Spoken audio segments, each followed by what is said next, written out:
Hi, I'm Tammy Lassiter-Clare from Portland State University. To make sure that everyone is on the same page as we discuss X-ray fluorescence spectroscopy, I'd like to review some of the basic terminology and descriptions pertaining to atoms.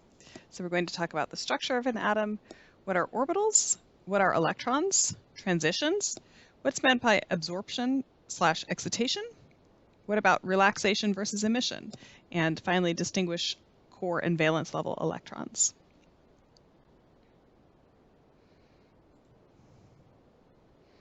So let's start with a model of an atom. The nucleus is located at the center, and the concentric rings around the nucleus are called orbitals. Orbitals are where electrons are located.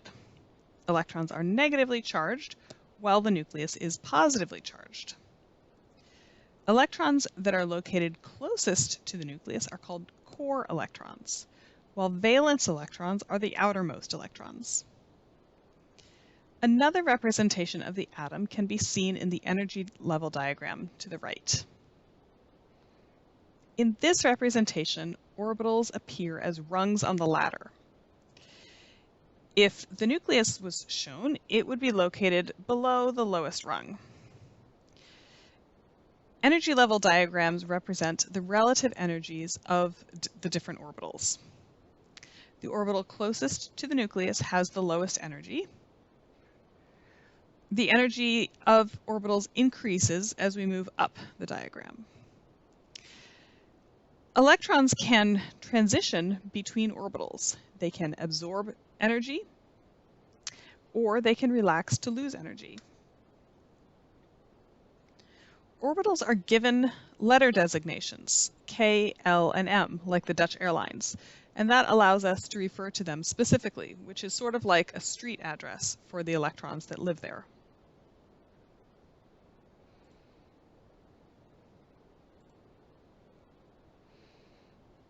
Now let's talk about the electromagnetic spectrum. So electrons can make transitions or be ejected entirely from an atom when they interact with waves having certain energies in the electromagnetic spectrum. So for the electromagnetic spectrum, moving from left to right, we have first radio waves, microwaves, infrared, visible, ultraviolet, X-rays, and gamma rays. So moving to the right along the spectrum corresponds to increasing energy. Light having infrared wavelengths has less energy than visible light. Visible light has less energy than X-rays. The photoelectric effect, in the second part, is a phenomenon that was observed by scientists in the 19th century. They observed that when light having a certain threshold energy struck a material, that material would eject electrons, which was measured by an increase in current. Infrared light having low energy does not meet that threshold energy, so no electrons are emitted. Depending on the elemental composition of the material being illuminated, visible or ultraviolet light may cause emission of electrons.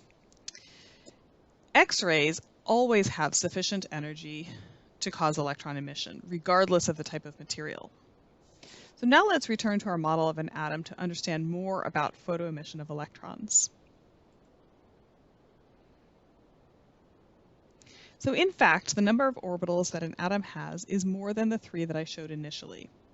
There is one k orbital, but more L and M orbitals. So starting from the energy level diagram at the left, if an X-ray strikes an electron located at the k orbital, that electron will be ejected entirely from that atom. Notice that that arrow, the length of that arrow, exceeds the height of the m orbital. And that's how we know, and that's how we show that the electron was ejected. That arrow is taller than the difference between the k and m orbital, so that shows that the electron was ejected. And we can also say that that electron absorbed the X-ray energy. Now, having created a vacancy in that k orbital, higher energy electrons can relax to fill that vacancy, but they emit the amount of energy that is in excess of that k orbital's energy. The emitted energy is described by orbital designations where the vacancy was located. So now we can see on the right we have emission. A K alpha emission line is produced from an electron relaxing from the L orbital to the K orbital. A K beta emission line is produced from an electron relaxing from two orbitals higher in energy than the K orbital, namely the M orbital, the K beta. An L alpha emission line is produced when an M orbital electron relaxes from there to the L orbital. The numerical subscripts are used to designate which sublevel the electron occupied. So in the atom model, you can see K alpha sub 1 and K alpha sub 2, and those correspond to the sublevels.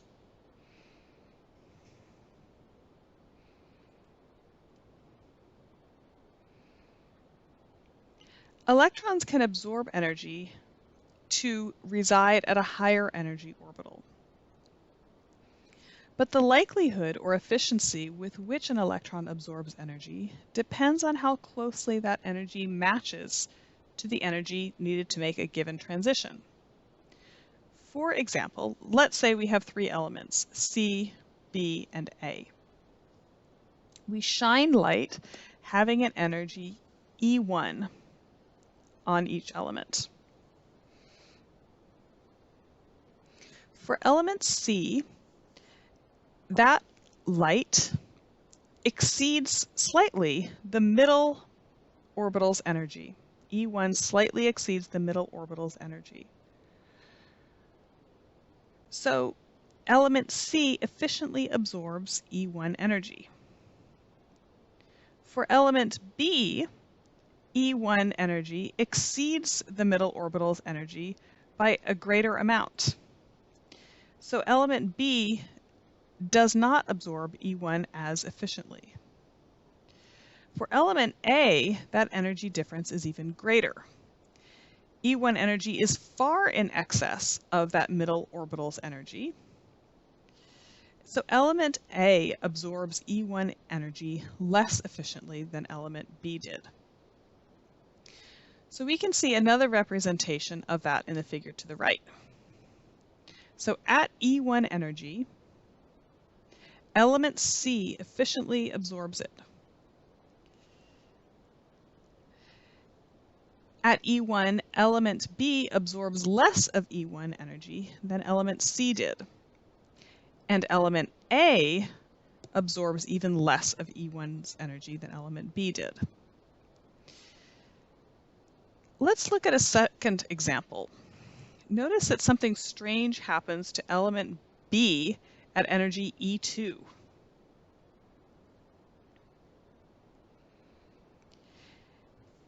Now let's go over to the left again.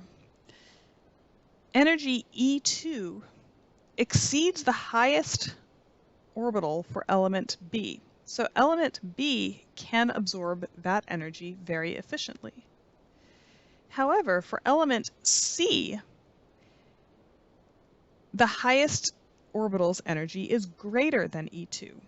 So E2 did not provide enough energy for element C to absorb it. So to restate those key points, when electrons are supplied with less energy than they need to make a transition, they do not absorb that energy. When electrons are supplied with excess energy than is needed to make a transition, they can absorb it, but they do so with lesser and lesser efficiency as the amount of energy in excess increases. So now you're ready to learn about the inner workings of an XRF instrument and to understand the peak locations in XRF spectra. Bye for now.